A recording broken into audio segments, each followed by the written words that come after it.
بہت سے نیک مسلمانوں کو میں نے دیکھا ہے جمعے کے بعد سے عصر تک بیٹھے رہتے ہیں مسجد کے اندر اللہ کی یاد میں. تو یہ نہیں ہے کہ حکم ہے وہ حکم کی خلاف ورزی کر رہا، نہیں. ہاں جا سکتے ہو، اگر جاؤ، تمہارا کاروبار ہے، تمہاری دکان ہے، کوئی تمہارا دفتر ہے، اس میں جانا ہے جاؤ. فانتشروا فی الارض وابتغوا من فضل اللہ، اللہ کا فضل تلاش کرو. اب یہاں یہ بہت اہم مقام ہے کہ مراد ہے رزق، لیکن رزق کو اللہ کا فضل قرار دیا جا رہا ہے. اس کو سمجھ لیجئے، یہ اسلام کا جو معاشی فلسفہ ہے، اس کے جو فلسفیانہ اصول ہیں، ان میں سے ایک اصول یہ ہے کہ چاہے محنت تم نے کی ہے، کھیت میں ہل تم نے چلایا ہے، بیج تم نے ڈالا ہے، اس کو سینچا تم نے ہے، پھر فصل جو ہے اس کی حفاظت تم نے کی ہے، پھر فصل کاٹی ہے، پھر تم دانے گھر لائے ہو، پھر ان کو پیسا ہے، پھر ان کی روٹی پکائی ہے، یہ سب کچھ تم نے کیا، لیکن اسے اللہ کا فضل سمجھو، اپنا کسب نہ سمجھو. کسب جو ہے وہ نیکی اور بدی کے لیے ہے. انسان نیکی کما رہا ہے، یہ اس کی کمائی ہے، بدی کما رہا ہے، یہ اس کی کمائی ہے. جہاں تک رزق کا تعلق ہے یہ اللہ کا فضل ہے.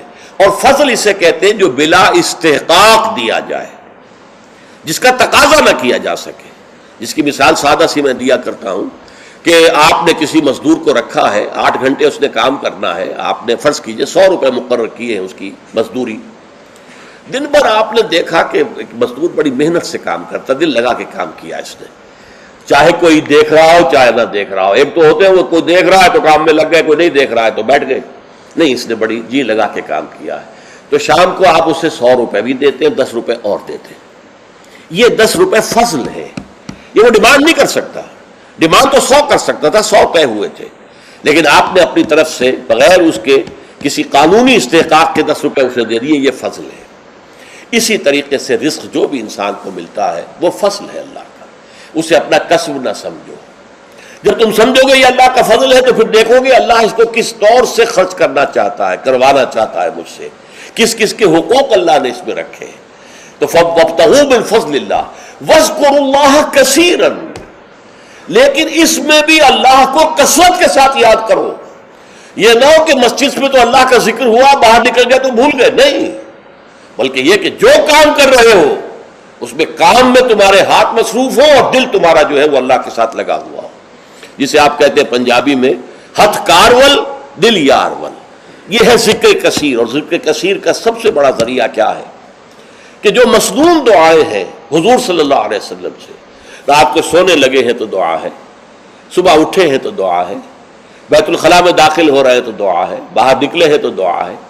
ظاہر بات ہے کوئی ایکسٹرا ٹائم تو آپ کا نہیں لگ رہا، وہ کام کر رہے ہیں آپ، لیکن ہر کام کے کرتے. شیشہ دیکھا ہے، آئینہ دعا ہے، کپڑے بدلے ہیں دعا ہے، گھر سے نکلے ہیں مسجد کے لیے دعا ہے، مسجد میں داخل ہوئے تو دعا ہے، مسجد کے اندر تو ذکر ہے ہی ہے سارا، باہر نکلے ہیں تو دعا ہے، بازار میں داخل ہو رہے ہیں تو دعا ہے، بازار سے واپس آ رہے ہیں تو دعا، ہر کام کے لیے دعا ہے. یہ دعا جو ہے یہ ذکر کثیر کا سب سے بڑا طریقہ ہے، ذریعہ ہے. اور اس کے اندر دوہری ہے بات کہ ایک تو آپ کا اللہ سے تعلق قائم ہو گیا کہ آپ نے دعا اللہ سے کی ہے، ایک آپ کا تعلق حضور کے ساتھ قائم ہو گیا کہ آپ نے الفاظ وہ استعمال کیے جو حضور کے الفاظ ہیں.